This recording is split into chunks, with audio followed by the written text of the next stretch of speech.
안녕하세요. 바이오커 이성민입니다. 본 영상을 소개드리기 앞서 화요일날 영상을 올려드리기로 약속을 했었는데 부산으로 이사를 오는 바람에 짐 정리랑 그다음에 여러 가지 상황으로 인해서 영상을 못 올리게 된 점 죄송하게 생각합니다. 자, 지금 이제부터 영상을 다시 시작할 건데 오늘 영상의 주제는 이제 어떤 회원님께서 약간 수업을 하시다가 한 분이 브릿지 자세를 하셨는데 무릎이 많이 불편하다고 그렇게 말씀을 하셨던 질문이 있습니다. 그래서 그런 무릎에 대한 여러 가지 증상, 그거에 대해서 말씀을 드릴 거고요. 그런 여러 가지 증상 중에 뒤에 나오겠지만 PFPS랑 그 다음에 콘드로말라시아에 대해서 중점적으로 말씀드려 보도록 하겠습니다. 자, PFPS에 대해서 설명하기에 앞서 먼저 슬개골의 정상적인 움직임에 대해서 간단히 설명드리겠습니다. 자, 지금 나오는 이 그림을 보시면서 말씀을 드리자면 슬개골은 무릎의 굽힘과 완전히 펴 사이에서 일정한 각도로 위아래로의 움직임이 나타납니다. 자, 굽힘과 플렉션이라고 얘기를 하죠. 20도의 슬개골의 위치부터 신정각 그리고 익스텐션 135도에서의 슬개골의 위치까지 어느 지점에 슬개골이 위치하고 있어야 하는지를 보여주고 있는 사진입니다.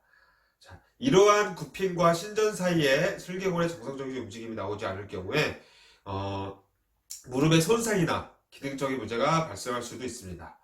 자, 그 중 하나가 이제 PFPS, 슬개 대퇴 통증 증후군이라고 하고요. 다음으로 이제 콘드로말라시아까지 이렇게 영상에서 설명드리려고 합니다. 자, 먼저 PFPS에 대해서 말씀드려보도록 하겠습니다.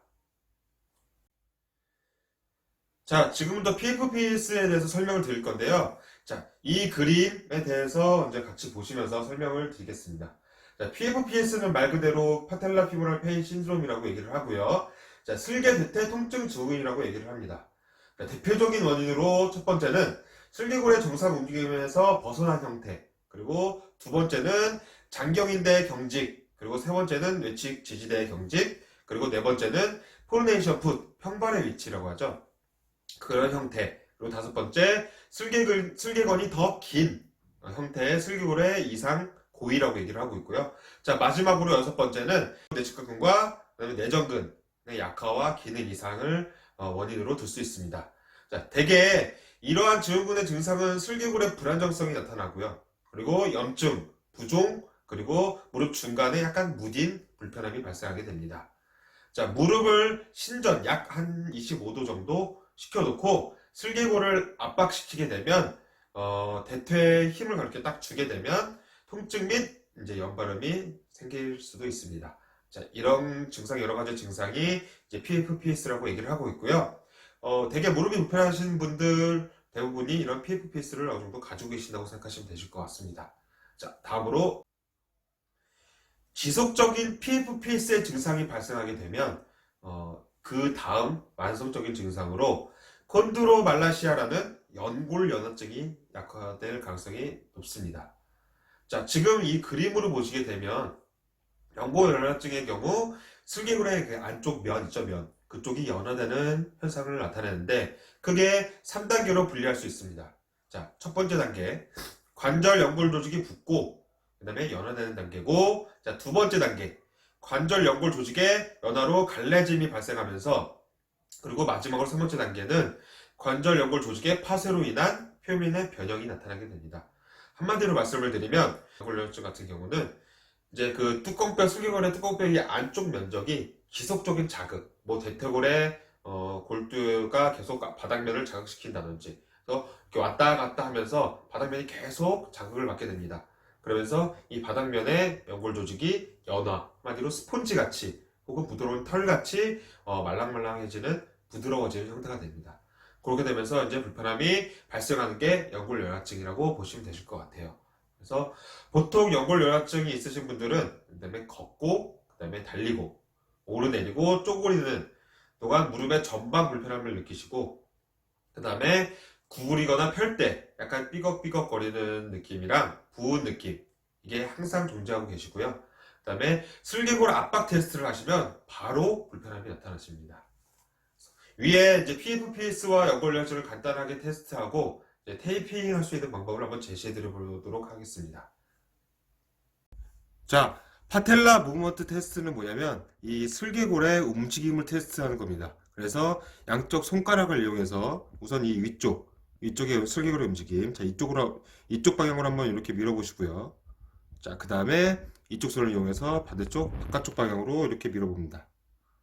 자, 밀어봤을 때 어느 쪽의 움직임이 좀 더 안 나오는지, 그러면 그쪽으로 움직임에서 어떤 근육이 좀 더 잡아당겨서 그쪽 움직임을 제한을 두는지 판단하실 수 있으시고요. 여기서 제일 중요한 사항은 뭐냐면 무릎의 각도가 한 25도 정도 펴질 수 있도록, 그리고 다리에 힘을 뺄 수 있도록 그렇게 꼭 인지를 시켜주시고 시행을 하셔야 됩니다.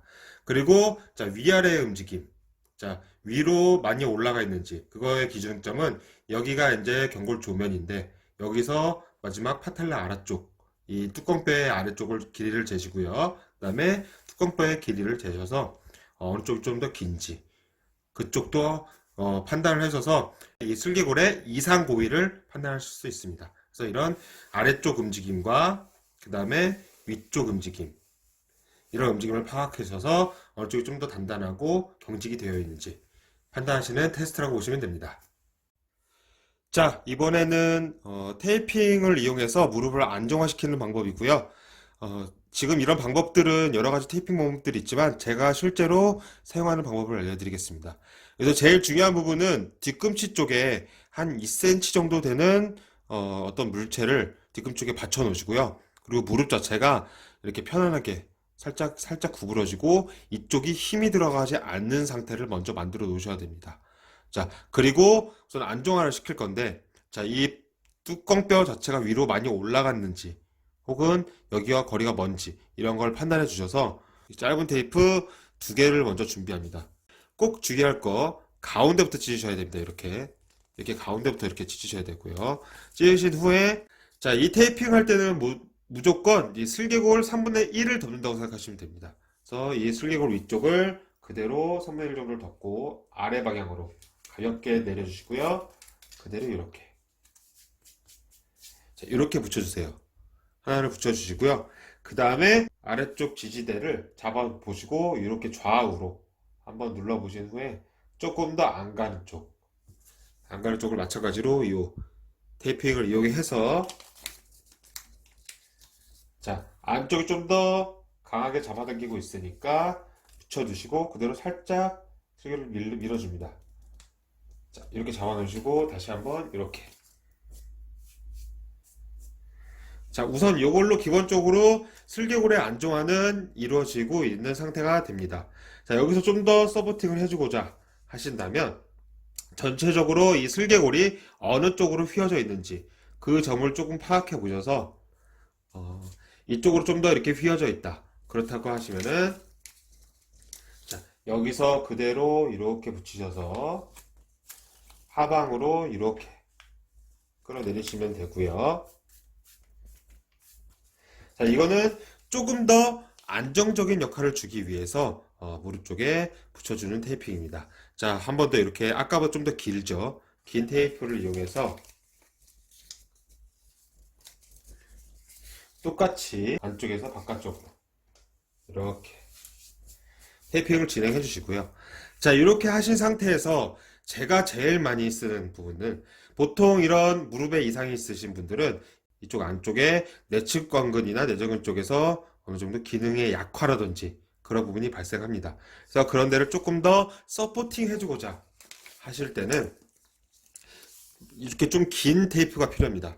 긴 테이프를 이용해서 자, 이쪽 아래쪽 방향부터 그대로 받쳐 두시고요. 그 다음에 위쪽 방향으로 그 내측관근이 있는 그 방향 그대로 위로 이렇게.